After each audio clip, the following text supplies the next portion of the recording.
Hello everyone, एक नए video के साथ आपका करियर बाबा के चैनल पर आपका स्वागत है। आज का जो मेन हमारा जो टॉपिक है वो है आरआरबी पीओ की इंटरव्यू प्रिपरेशन कैसे की जाए, क्या क्या पॉइंट्स है, क्या डूज है, क्या डोंट्स हैं, क्या किन किन चीज़ों पे हमको ध्यान देना है। इन सारी चीज़ों के बारे में हम लोग थोड़ा डिस्कस करने वाले हैं। Let us start with the video, क्योंकि आने वाले टाइम में आपको पता है कि जो उसकी एक्सपेक्टेड डेट है आरआरबी पीओ इंटरव्यूज़ की वो 8 और 9 के बाद आ सकती है। तो उसके पहले जितनी हम प्रिपरेशन करेंगे वो हमारे लिए बहुत अच्छा होगा। Let us start with the videos कि हमको क्या क्या चीज़ें करनी है और किस तरीके से करनी है। ठीक है।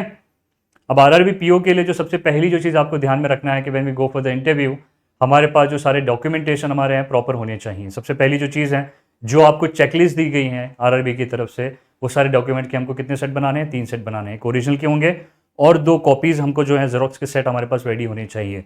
जितने भी एक्स्ट्रा करिकुलर सर्टिफिकेट्स हमको सारे के सारे अच्छे तरीके से प्रिपेयर करना है, ताकि वहाँ जाकर हमको कुछ चीज़ों का सामना करना ना पड़े। ठीक है। सबसे पहली जो चीज़ है डॉक्यूमेंटेशन, वो आप बखूबी अच्छी तरीके से जानते हो कि किस तरीके से उसको अच्छे तरीके से प्रिपेयर करना है। फाइल प्रॉपरली प्रिपेयर किस तरीके से की जाती है, ऑलरेडी नो दिस। डॉक्यूमेंट्स वगैरह जो भी है वो आपको प्रिपेयर करना है। अब जो मेन पॉइंट ऑफ इंटरव्यूज होते हैं वो होते हैं कि बहुत सारे लोग कंफ्यूज होते हैं कि सर पहन के क्या जाएं। ठीक है। अब बहुत सारे लोग होते हैं कि सर शेव करनी चाहिए कि नहीं करनी चाहिए, बहुत सारे सवाल होते हैं। इंटरव्यू क्वेश्चंस के ऊपर हम लोग आएंगे, लेकिन पहले इन बेसिक सवालों के जवाब मैं आपको दे देता हूँ। बहुत बार ये होता है कि बहुत सारे लोग ये पूछते हैं कि सर क्लीन शेव जाना चाहिए, हेयर कैसे होनी चाहिए, कपड़े कौन से पहनने चाहिए, कलर कौन से होने चाहिए। एक चीज़ आप ध्यान में रखो, आप जब इंटरव्यू के लिए जाओगे तो आपको इस तरीके से जाना है जैसे आप जनरली कोई जॉब के लिए जा रहे हो। यू ऑलरेडी अ बैंकर यानी गोइंग फॉर अ जॉब, उस तरीके से आपको प्रिपेयर होकर जाना है। कलर्स जनरली ज़्यादा डार्क कलर्स ना पहने, लाइट कलर्स पहने। अब मैं वैना से लाइट कलर्स, इसका ये मतलब नहीं है कि आप व्हाइट शर्ट और ब्लैक जीन्स पहन के चले जाओ, है ना। It doesn't look like a uniform, ये यूनिफॉर्म भी लगना नहीं चाहिए। ये चीज़ आपको समझ में आनी चाहिए। ठीक है। बेसिक अपने अच्छे अटायर रखो। ज़्यादा भी हमको भड़कीले कपड़े नहीं पहनने हैं। कलर कॉम्बिनेशन बहुत सिंपल रखना है और जितना हो सके काम शांत नेचर के एटीट्यूड के हिसाब से उस तरीके से आपको जाना चाहिए। तो कपड़े कैसे रखने चाहिए?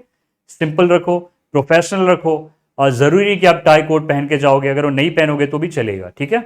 बहुत सारे लोग ये सवाल पूछते हैं कि सर हम लोग अगर टाई वगैरह लगा के जाए तो भी अच्छा है, ना लगाए तो भी बेटर है। इतना कोई नहीं कि उससे आपको एक्स्ट्रा मार्क्स मिलने वाले हैं। बट आप जो भी कपड़े पहने एक डिसेंट होनी चाहिए और यू लुक प्रोफेशनल, आपको एक लुक देना चाहिए। अगर आपकी बियर्ड बहुत ज़्यादा है, आप उसको एक शेप में दे के चले जाओ, बड़ी मत रखो। बाल वगैरह जो आपके प्रॉपरली सेट होने चाहिए। ड्राई हेयर भी एक गलत इंप्रेशन क्रिएट करते हैं। जनरली थोड़ा सा इंटरव्यू के पहले लाइट सा ऑयल लगा के आपके बालों पर लगा के चले जाओ। जब लड़कियों की बात की जाए तो आप जनरली जीन्स नहीं पहन सकते, आपको ध्यान में रखना है। या तो फॉर्मल पहनो या तो आप सलवार सूट भी पहन के जा सकते हो। ईयरिंग्स वगैरह, मेकअप वगैरह ये आपको नहीं करना, ये चीज़ को ध्यान में रखो। You don't have to wear extra jewelleries, जैसे गले में है और नेक वगैरह पे जो होती है गर्ल्स जो पहनते हैं जनरली, वो ना पहने तो बेटर होगा। ठीक है। जनरली अपीयरेंस की बात मैं कर रहा हूँ। अब जब इंटरव्यूज़ की बात आती है, आप ये चीज़ समझोगे जब अब मैं इंटरव्यू रूम में जाता हूँ। ठीक है। अब जाने के बाद ये बेसिकली हर पैनल में होता है कि 3 से 5 लोग होंगे। उनमें से एटलीस्ट एक आध जो होंगे वो जेंट्स, 3-4 जेंट्स होंगे, एक लेडीज़ होंगी। अब जब आप जाओगे तो ग्रीट कैसे करना है? याद रखो, ग्रीटिंग्स जो है ना, ये बताता है कि आप कितने कंफर्टेबल हो, आप कितने काम हो, आप कितने शांत हो जब आप इंटरव्यू के लिए जाते हो। तो जैसे आप इंटर करोगे, आइदर आप सबकी तरफ देके गुड आफ्टरनून, गुड मॉर्निंग कह सकते हो, या आप इंडिविजुअली भी कह सकते हो। अब इंडिविजुअली अगर मैं कहूंगा तो it will take a lot of time. तो आप एक काम करना, जैसे आप अंदर जाओगे आप सबकी तरफ देखकर you will say good afternoon या गुड मॉर्निंग। अब उसमें सर और मैम लगाना इट्स अप टू यू। ठीक है।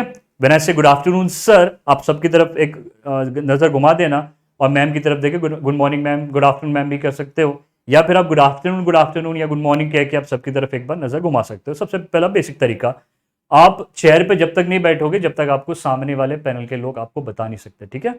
आप जाके खड़े हो जाओगे, politely make a smile after good morning या गुड आफ्टरनून कहने के बाद जो भी टाइम होगा आप उसके बाद स्माइल करें। जब तक वो आपको बैठने के लिए नहीं कहते आप बैठो मत। ठीक है। सबसे पहली चीज़, जब आप इंटरव्यू के लिए चीज़ जाते हो, बहुत सारे लोग कंटेंट वगैरह पूछते हैं क्या है क्या नहीं है। इंटरव्यू में जो सबसे पहली चीज़ नोटिस होती है वो आपका अपीयरेंस होता है। पहली चीज़ जो मैंने ऑलरेडी डिस्कस कर दी है। दूसरी चीज़, आप कंटेंट आपकी कितनी क्लैरिटी है, मतलब जो भी टर्म्स आपसे पूछे जा रहे हैं, जो भी चीज़ें, जो भी सवाल मैं आपसे पूछ रहा हूँ, वो आप उसके बारे में कितने क्लियर हैं। तीसरा, जो चीज़ें मुझे पता है क्या मैं उसको अच्छी तरीके से सामने वाले को एक्सप्लेन कर पा रहा हूँ, दैट इज कॉल्ड प्रेजेंटेशन। और जैसे आप सभी को पता है, आप आरआरबी पीओ के लिए अप्लाई कर रहे हो तो you need to be very confident, because ये सुपरविजन की जॉब होती है। Means you have to have a leadership quality, आपके अंदर लीडरशिप क्वालिटी होनी चाहिए। Means you will lead a team in future if you are selected. तो उस तरीके से you have to portray yourself, ठीक है। बेसिक सवाल, अंदर चले गए, गुड मॉर्निंग, ग्रीटिंग्स दी आपने सबको, ग्रीटिंग्स बहुत ज़्यादा ज़रूरी है, चीज़ आपको ध्यान में रखनी है। ग्रीटिंग्स के बाद राइट अवे बैठना नहीं है, आपको सामने वाले जब तक पैनल में अलाउ नहीं करते हैं। जैसे आप बैठोगे सीट पे, बैठने के बाद you will say thank you, ये चीज़ ध्यान में रखो। और बैठने के बाद अब बहुत सारे लोग या बहुत सारे interviews they will start always with tell me something about yourself, और दे विल स्टार्ट विद बताओ अपने बारे में ना, इंट्रोड्यूस योरसेल्फ। अब it is RRBPO, it could be your interview could be in Marathi और कुड बी हिंदी और कुड बी इन इंग्लिश। जो भी लैंग्वेज में सवाल पूछा जाए उसी लैंग्वेज में आंसर देने की कोशिश करो। अगर somebody asks me a question in English, you should give answer in English only। Marathi में पूछे मराठी में जवाब दो, हिंदी में पूछे हिंदी में जवाब दो, ठीक है। ये चीज़ ध्यान में रखना है। बैठे आप चेयर पर, you will say thank you, सबकी तरफ देख के एक स्माइल देना है। और जो सबसे पहला सवाल पूछा जाता है, tell me something about yourself, अब आपको पता है इंटरव्यू में सबसे पहला सवाल पूछने का रीज़न क्या है, कारण क्या है। पहला सवाल पूछने का कारण ये होता है कि वो आपको कंफर्टेबल फील करवाना चाहते हैं। अगर मैं राइट अवे इंटरव्यू के लिए जाऊं और मैं बैठ जाऊं और मुझसे सीधा पूछा जाए कि बैंक ऑफ बैलेंस के बारे में बताओ, प्रधानमंत्री योजना के बारे में बताओ, तो मैं बहुत ज़्यादा डर जाऊंगा। To make you feel comfortable they ask you, वो आपको ये सवाल पूछेंगे जिस तरीके से नॉर्मल जाके आप अच्छे तरीके से कंफर्टेबल के इन्वॉल्व में फील हो जाए। सबसे पहला सवाल आएगा, वो क्या आएगा, tell us something about yourself, आपके बारे में कुछ बताओ। अब इसमें ना यू डोंट हैव टू पूरी हिस्ट्री, बायोग्राफी, ज्योग्राफी आपको अपने बारे में बताने की ज़रूरत नहीं है। याद रखो, इंटरव्यू में जितनी भी सारी चीज़ें आप बताओगे, इंटरव्यूअर जो होगा ये सारी चीज़ें सुनकर उसी से ही आपका क्रॉस क्वेश्चन करेगा। जितने भी आपके आंसर्स होते हैं, ट्राई टू ब्रीफ। अब एक गलतफहमी बहुत सारे स्टूडेंट्स की होती है कि सर अगर हमारा पैनल सबसे पहला आया, या इंटरव्यू का जो पैनल हमारा जब सबसे पहला आएगा, तो हम लोगों से बहुत ज़्यादा डिफिकल्ट क्वेश्चन पूछे जाएंगे, और अगर मेरा इवनिंग में आएगा तो मुझे सवाल कम पूछे जाएंगे। ऐसा कुछ नहीं है, गलतफहमी है, याद रखो। जितने भी पैनलिस्ट बैठे होते हैं सबको प्रॉपर ब्रेक दिए जाते हैं। जो पहला एटमॉस्फेयर होगा वही एंड तक चलेगा। ऐसा कोई नहीं कि सवाल वगैरह ज़्यादा पूछे जाएंगे। अप्रोक्सीमेट आपका इंटरव्यू चलेगा 15 से 20 मिनट्स के आसपास मैक्स। कुछ कुछ एक्सेप्शंस हो जाते हैं जहां पर आपका इंटरव्यू 45 मिनट्स तक भी जाता है, लेकिन ऐसा बहुत कम केसेस में होता है। बेसिकली ज़्यादातर जितने भी इंटरव्यूज होते हैं ये 15-20 मिनट्स के आसपास ही होंगे, ठीक है। अब जो भी क्वेश्चंस होते हैं ये 4 से 5 कैटेगरी में डिवाइड होते हैं। हम लोग इसकी तरफ आएंगे, लेकिन उसके पहले देख लो अब वो 5 कैटेगरीज कौन कौन सी है। सबसे पहले जो सवाल होते हैं that is the personal questions. दूसरा जो सबसे ज्यादा सवाल पूछे जाते हैं that is banking awareness, current affairs. तीसरा क्वेश्चंस अबाउट आरआरबी के बारे में कुछ सवाल पूछे जाएंगे आपसे। और जो चौथे क्वेश्चंस होंगे वो आपके एजुकेशन बैकग्राउंड के बारे में पूछेंगे कि फॉर एग्जांपल आपने इंजीनियरिंग की हुई है, आप बैंकिंग में क्यों आ रहे हो, आपने बीएससी एक कुछ दूसरा टॉपिक किया है, मैथ्स किया है, आप बैंकिंग में क्यों आ रहे हो, ये सवाल आपसे पूछे जाएंगे, ठीक है। और इसके बाद जो लास्ट जो चीज़ें पूछी जाती है वो करंट अफेयर्स के बारे में होती है कि जो करंट अपडेट्स हमारे जो इंडिया में चल रही हैं उन सारों के बारे में। याद रखो जितने भी सारे क्वेश्चंस होते हैं आपको पिछले 3 महीने तक की इन्फॉर्मेशन आपके पास होनी चाहिए, उससे ज़्यादा डिटेल में पढ़ने की जरूरत नहीं है। एक ओवरव्यू 3 महीने का आपको ध्यान में रखना है, ठीक है। अब जो सबसे पहला सवाल है उसकी तरफ आते हैं, tell us something about yourself, आपके बारे में कुछ बताओ। अब याद रखो जब ये सवाल मुझसे पूछा जाता है आपको 5 चीजें इसमें मेंशन करनी है। सबसे पहला आपका नाम, ठीक है।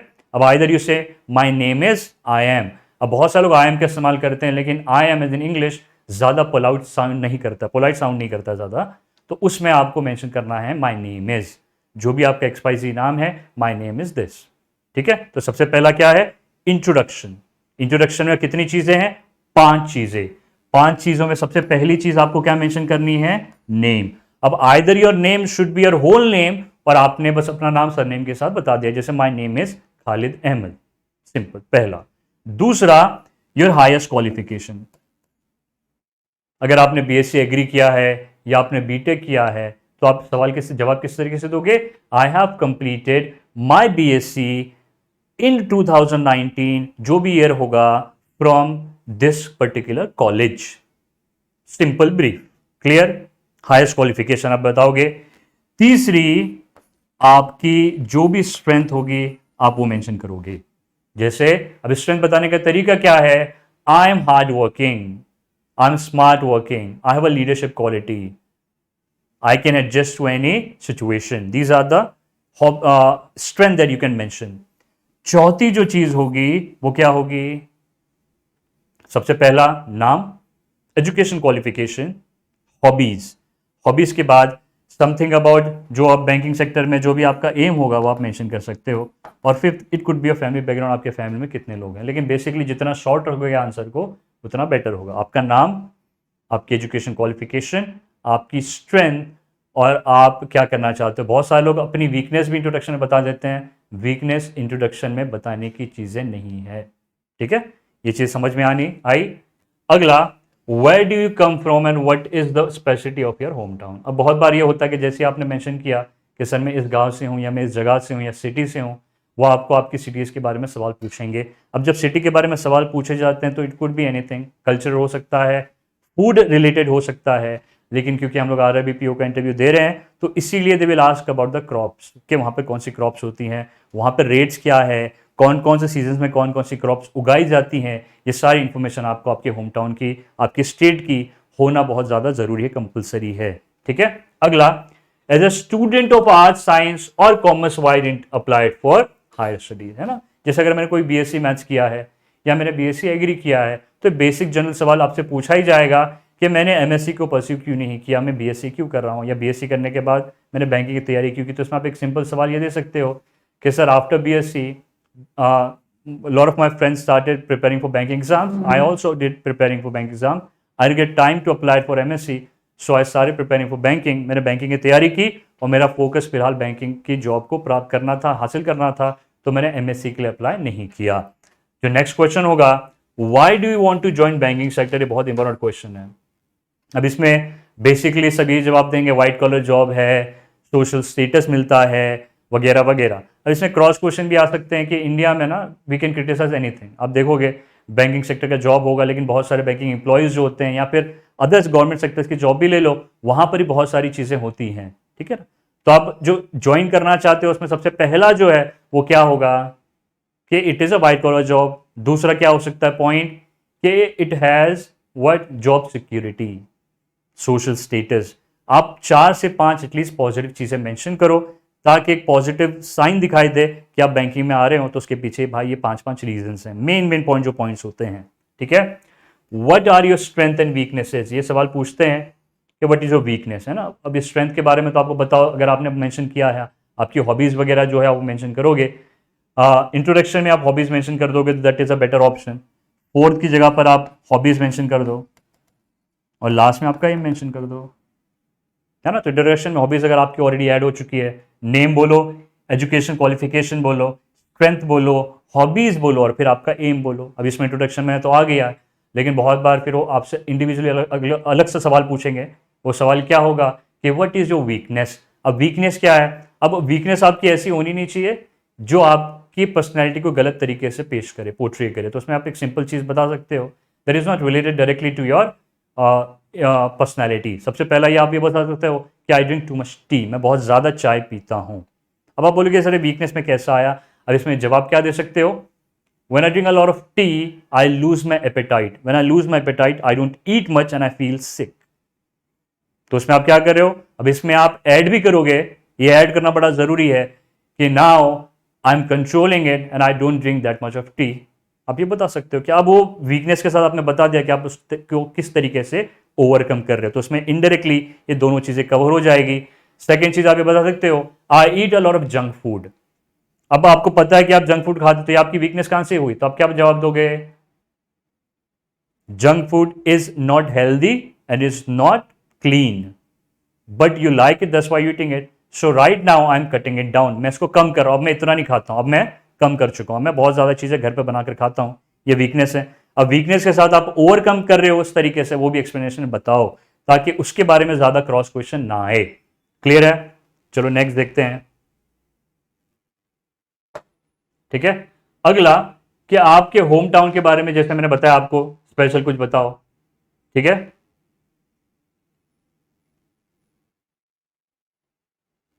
What is special about your home town, home town के बारे में कुछ बताओ। तो होम टाउन के बारे में बताया मैंने, जैसे अभी आपको कल्चर डिफरेंस पूछ सकते हैं, खाने के बारे में पूछ सकते हैं, बिकॉज मैं RRB की बात कर रहा हूं तो generally they will talk about crop, and their rates. ये दोनों चीजें पढ़ के जाओ। फैमिली बैकग्राउंड के बारे में पूछ सकते हैं कि आपके डैड क्या करते हैं, फादर्स ऑक्यूपेशन क्या है आपका, मदर्स का ऑक्यूपेशन क्या है। अब आपकी मॉम जो अगर घरेलू औरत हैं तो आप वहां पर हाउस वाइफ का भी यूज मत करो, always say my mother is a house maker. ठीक है, house wife is not a proper word for it, तो हमेशा यूज कौन सा करना है, my mother is a house maker, my father is a farmer, ये चीजें आप इस्तेमाल कर सकते हो। Reasons for not following in their footsteps, अगर मेरे डैड फॉर एग्जाम्पल टीचर है या मेरे डैड फॉर एग्जाम्पल कोई फार्मर है, तो मैंने उनका प्रोफेशन ज्वाइन क्यों नहीं किया, मैं बैंकिंग में क्यों आना चाहता हूँ। तो ये क्लैरिटी बड़ी ज़रूरी है, किस तरीके से आप इन दोनों सवालों को डिफ्रेंशिएट कर पाओगे। अगर मेरे डैड टीचर है तो मैं टीचर क्यों नहीं बना, मैं बैंकिंग में क्यों आना चाहता हूँ, ये सारी चीज़ों के बारे में थोड़ा आपको पढ़ना पड़ेगा, होमवर्क करना पड़ेगा। फैमिली एक्सपेक्टेशन, इनडायरेक्टली ये वही सवाल है जो मैंने अभी पूछा है कि आपके डैड जो है अगर टीचर है या कोई और दूसरी पोस्ट पर है तो आपने वो प्रोफेशन ज्वाइन क्यों नहीं किया। लोकेशन ऑफ प्रेफरेंस जनरली लड़कियों को पूछा जाता है, लेकिन ये ना बताओ तो अच्छा है, because as a bachelor as a banker आपको कहाँ पर भी काम करना पड़ेगा and you should be ready to work anywhere. ठीक है, आरआरबी में एक फायदा है कि आपको रीजन के अंदर ही जॉब मिलता है। ठीक है, अब जो अगला है दैट इज बैंकिंग के जो अवेयरनेस के सवाल होते हैं। बैंकिंग अवेयरनेस के सवाल आपको पता है कि generally they will ask about the term, जितने भी वर्किंग टर्म्स होते हैं ना बैंकिंग के, उतने पढ़ के जाओ, that is more than enough, ये काफी होंगे अगर आप पढ़ के जाते हो। अब इसमें कौन कौन से सवाल आएंगे, फॉर एग्जाम्पल एसेट्स क्या होते हैं, लाइबिलिटीज क्या होती है, मेक इन इंडिया क्या है, कब लॉन्च हुआ, आरआरबी के डिफरेंट पॉलिसीज क्या है, give some idea about RBI current policy, जो भी है आरबीआई की रिजर्व रेट क्या है, what are the different types of accounts in bank, कौन कौन से डिफरेंट अकाउंट होते हैं, what are the venture capitalist. अब ये जो सवाल पूछे जाते हैं बैंकिंग अवेयरनेस के, इसके पीछे एक रीजन ये होता है कि अगर आप इंजीनियरिंग बैकग्राउंड या कोई और बैकग्राउंड के हो, बीएससी मैथ्स आपने किया है, कुछ और किया है, तो आप अगर बैंकिंग में आ रहे हो तो आपको बैंकिंग के बारे में कितना पता है, एक बेसिक नॉलेज होगा, that is more than required, that is more than enough to required to crack an interviews. तो आपको एक बेसिक नॉलेज होना बड़ा जरूरी है, ये चीज को ध्यान में रखना। These are the basic question जो बैंकिंग अवेयरनेस के बारे में पूछ सकते हैं। बहुत सारे क्वेश्चन हैं, वो सारे के सारे इस वीडियो में बताना पॉसिबल तो नहीं है, लेकिन अगर कुछ रिक्वेस्ट वगैरह आती हैं तो मैं सबको एक पीडीएफ वगैरह भेज सकता हूँ कि जिसमें सारे क्वेश्चन होंगे जो जो बैंकिंग रिलेटेड क्वेश्चंस होते हैं। ठीक है, अब ये उसके रिलेटेड सवाल है कि tell us about some prime lending क्या होती है। ये सवाल वो 14 क्वेश्चंस हैं जो पिछले 1 सालों में आरआरबी पीओ के इंटरव्यू में पूछे गए हैं। ये वही सवाल मैंने पिक किए हैं कि आरआरबी में बैंकिंग टर्म्स कौन कौन से पूछे जाते हैं। ठीक है, इसके अलावा भी आ सकते हैं because banking is a very vast subject. Differentiate between shares and debentures, what is the need for the trial balance, how will you define the term management, why do you think India fail to win gold medal in Olympics, अभी जीता है हमने thanks to Neeraj Chopra, how will banks help to improve the society and what will you comment on women's empowerment. ये सवाल कुछ social issues के बारे में भी आपसे पूछे जा सकते हैं। ये वो 14 क्वेश्चंस हैं जो पिछले 1 सालों में आरआरबी पीओ के इंटरव्यूज में पूछे गए हैं, ये वही पिक किए हुए हैं। ठीक है, अब जो नेक्स्ट क्वेश्चंस होते हैं ये जनरली किस पर होंगे, ये सारे क्वेश्चंस होंगे आरआरबी के ऊपर, है ना, बिकॉज जो मैं बैंक के लिए अप्लाई कर रहा हूं मुझे उस बैंक के बारे में कितनी इंफॉर्मेशन है। अब रीजनल रूरल बैंक के बारे में क्या है, कब स्थापित किए गए, कब बने, क्या क्या इनके फंक्शंस हैं, कितने आरआरबीज है ऑल ओवर इंडिया में, इनके बारे में सारी इंफॉर्मेशन आपके पास होनी चाहिए। सबसे पहला, what do you know about regional rural bank, क्या पता है आपको। अबे क्या पता है का मतलब क्या है, कब बने, चेयरमैन कौन है, कब इसकी स्थापना हुई, कितने बैंक इसमें आते हैं, सारी इंफॉर्मेशन आपके पास होनी चाहिए। How many RRBs are there in the country, कितने आरआरबीज हैं, इसके बारे में थोड़ा पढ़ के जाओ। What is the source of funds, RRB को फंड्स कौन प्रोवाइड करता है, basic RRB questions. Committee recommend की गई है, सेटिंग रीजन किस कमेटी ने रिकमेंड किया था, ये आरआरबी कब स्टार्ट हुआ, कमर्शियल बैंक में और आरआरबीज में क्या डिफरेंस होता है, ये सारे सवाल आपको आने चाहिए। Which is the first RRB in India and where does setup, कहां शुरू हुई, tell us about objective, RRB क्यों बनाई गई, ऑब्जेक्टिव क्या है, ये सारी चीजों के बारे में आपको पढ़ना जरूरी है, आना चाहिए, मालूम होना चाहिए जब मैं कोई चीज के लिए अप्लाई करता हूं। तो ये आप बेसिक होमवर्क कर लो। मैं बार बार बता रहा हूं कि स्लाइड पर मैंने वो क्वेश्चंस लिए हैं जो पिछले 1 साल में आरआरबी इंटरव्यूज में पूछे गए हैं। इसके अलावा भी आपसे पूछे जा सकते हैं बहुत सारे सवाल, तो आरआरबी से रिलेटेड जितने क्वेश्चंस हो सकते हैं सारे के सारे पढ़कर जाओ। नेक्स्ट जो है आपके एजुकेशन क्वालिफिकेशन के बारे में सवाल पूछे जाएंगे। अब मैंने बताया आपको कि अगर मैंने इंजीनियरिंग किया है तो आप इंजीनियरिंग में कौन कौन से आपका लास्ट ईयर प्रोजेक्ट किस बारे में था, उसके बारे में कुछ बताओ। आपको कुछ सब्जेक्ट होगा उसके बारे में आपसे सवाल पूछे जा सकते हैं। तो अपना जो भी आपने क्वालिफिकेशन किया उसका थोड़ा बहुत बेसिक आइडिया आपको होना चाहिए। ये उस चीज के बारे में आपसे सवाल कर सकते हैं। प्रिपेयर रहना चाहिए आपको सवाल के लिए भी। ऐसा नहीं होगा बिल्कुल वो इग्नोर कर देंगे। अगर मैंने इंजीनियरिंग किया है या मैंने बीएससी मैथ्स किया, कुछ और किया है, बीएड किया है, डीएड किया है, जब ये सवाल मुझसे पूछे जाएंगे तो हो सकता है मेरी डिग्री रिलेटेड मुझसे सवाल पूछे जाए, तो उसके लिए मुझे अच्छे तरीके से प्रिपेयर होना चाहिए। ये चीज आप ध्यान में रखो, ठीक है। अगला जो है आपसे सवाल पूछे जाएंगे किसके बारे में, करंट अफेयर्स के बारे में, सोशल इश्यूज के बारे में। करंट अफेयर्स क्या है, बैंक अवेयरनेस के जो सवाल होते हैं कि जो न्यू स्कीम लॉन्च की गई गवर्नमेंट के द्वारा, प्रधानमंत्री जनधन योजना है, उन्नत भारत है, अभियान है, किसान क्रेडिट कार्ड है, ये सारी चीजें आपको मालूम होनी चाहिए। और जो भी करंट अपडेट्स हैं, जनरली रिसेंट जो करंट अपडेट्स होती है, जैसे क्रिप्टो करेंसी है, एनपीए इंडिया का, केवाईसी क्या है, मनी लॉन्ड्रिंग क्या है, इन्फ्लेशन किसे कहते हैं, डिफ्लेशन, एफडीआई, ये सारी चीजें आपको मालूम होनी चाहिए। सारे टर्म्स पता होने चाहिए। फुल फॉर्म की प्रैक्टिस थोड़ी करके जाओ, है ना। हम लोग इतनी मेहनत से प्री मेन क्रैक करते हैं, अब थोड़ी और ज्यादा मेहनत करके हम अगर इंटरव्यू अच्छे तरीके से देंगे तो भी और ज्यादा अच्छा इंपैक्ट पड़ता है, ठीक है। नेक्स्ट, अब इसमें एक चीज समझो, आपका अगर मैंने ग्रीटिंग नहीं किया, ऐसा बहुत सारे लोगों को डाउट होता है कि मैंने ग्रीटिंग नहीं की तो क्या होगा, मेरे मार्क्स कटेंगे क्या। याद रखो, ये आपको कोई बता नहीं सकता ग्रीटिंग पे कितने मार्क्स कटते हैं। आपके जो मार्क्स होते हैं ये ओवरऑल डिसाइड किए होते हैं। तो ऐसा कोई नहीं होगा कि अगर मैंने ये कलर का पेन कर आ गया तो मेरे 5 मार्क्स कट गए, अगर मैंने ये नहीं बोला मेरे 10 मार्क्स कट गए, ऐसा कुछ नहीं होता। आपको जो इंटरव्यू सेशन से मार्क्स दिए जाते हैं, आपका जो भी इंटरव्यू होता है, ये ओवरऑल मार्किंग सिस्टम होता है। इस चीज को ध्यान में रखो, ठीक है। अब बहुत सारे स्टूडेंट्स के डाउट होते हैं, बिकॉज मैं सारी चीजें तो वीडियो बता नहीं सकता, बिकॉज लिमिटेड टाइम होता है। बहुत सारे लोगों के डाउट होंगे, क्वेश्चन होंगे कि सर किस तरीके से इसको जवाब देना है, कैसे करना है, कौन कौन से सवाल आ सकते हैं आरबी रिलेटेड क्वेश्चन। इसीलिए हमारा एक व्हाट्सएप ग्रुप है करियर बाबा का। आप एक काम ये कर सकते हो कि आप ये जो हमारा नंबर है व्हाट्सएप का, ठीक है, हमारा जो व्हाट्सएप का नंबर है, आप इस नंबर पर आपका नेम और आप कहां से हो ये आप हमें सेंड करो, और एक व्हाट्सएप ग्रुप बनेगा। और जब एक ग्रुप बनता है तो इन ग्रुप के ऊपर सारे जितने भी सवाल होंगे हम उसके बारे में डिस्कशन करेंगे। और जो भी आपके सवाल क्वेश्चन होंगे, जैसे बहुत पर्सनल क्वेश्चन हो सकते हैं, हम उसका जवाब किस तरीके से दें, कैसे डिफिकल्ट क्वेश्चंस को टैकल करें, इन सारी क्वेरीज से रिलेटेड जितने भी आपके क्वेश्चंस होंगे, आप इन व्हाट्सएप नंबर पर आपका नेम और एड्रेस आप भेजो, और आरआरबी पीओ आपके नेम के आगे लिखकर भेजो, और हम एक ग्रुप बनाएंगे जिसमें सारे आपके जितने डाउट्स हैं वो सारे क्लियर होंगे। इस ग्रुप पर सारे पीडीएफ भी भेजे जाएंगे, इंटरव्यूज के जो क्वेश्चंस पूछे जाते हैं, और इसके अलावा जो भी आपके पर्सनल डाउट्स हैं वो भी क्लियर होंगे, ठीक है। जुड़े रहे करियर बाबा चैनल के साथ में, और आने वाले समय में और आपके लिए अलग अलग टॉपिक्स के ऊपर वीडियोज आएंगे। Thank you for watching, do subscribe and share to your friends जो आरबी की प्रिपरेशन कर रहे हैं। Thank you very much.